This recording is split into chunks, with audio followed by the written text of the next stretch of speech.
Dr. Richard Bennett is a researcher who's been very involved in the issues that affect the dairy farm industry. Dr. Bennett has a Ph.D. in comparative pathology from the University of California, Davis, and has been a consultant to the prestigious National Research Council, and has served as an advisor to the FDA, the USDA, and many state and local agencies.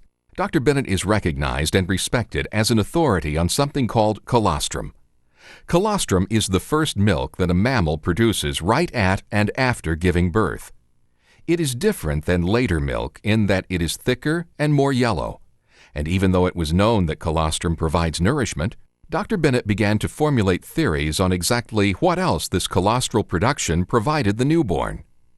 His research led him to analyze mammary or breast tissue during the birthing and colostral period, and he noticed, when analyzing the breast tissue under a microscope, that there was a cascading of immune system white blood cells that were flooding into the breast tissue.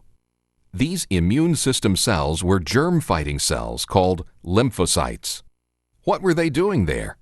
Germ-fighting cells are supposed to go after germs, but there was no infection in the breast tissue. Over the years, Dr. Bennett discovered, as did other researchers, that the lymphocytes were there for a life-sustaining reason. They were depositing the mother's immune system knowledge into the breast tissue, so that knowledge could become part of the colostrum.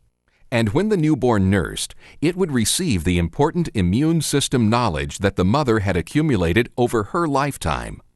The mother was, here's that term again, transferring something into the newborn. And now we know that she was transferring transfer factors.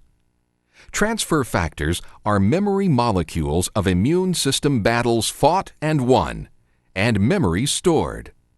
They are produced by those germ-fighting cells called lymphocytes.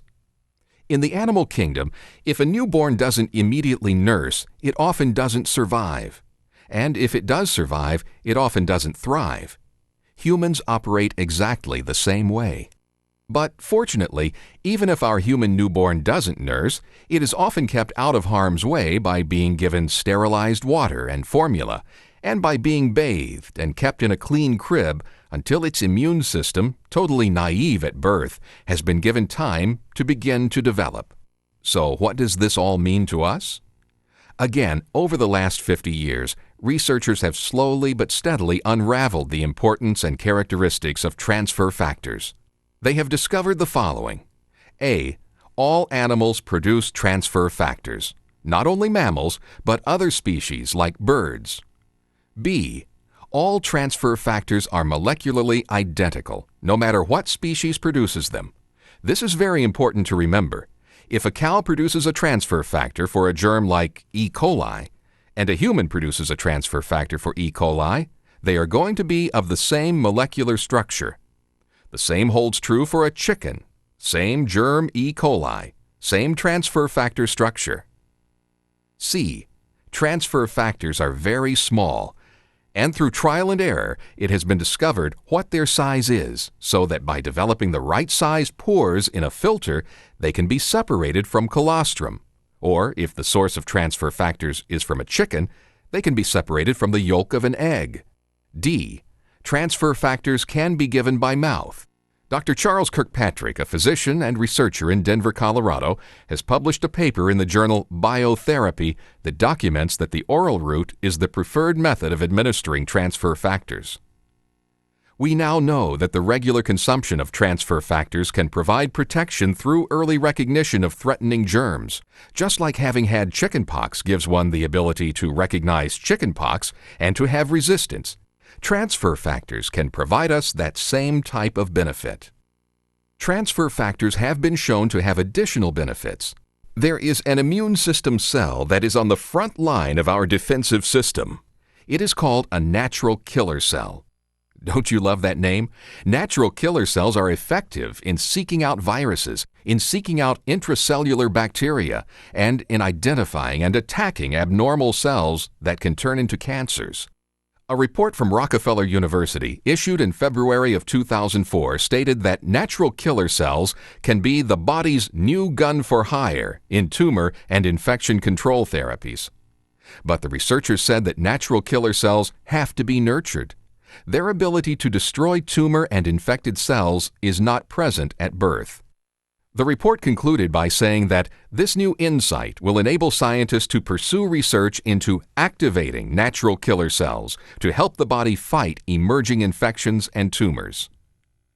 Transfer factor preparations that have been produced from egg yolk and colostrum have been shown to increase the activity of natural killer cells by 283%.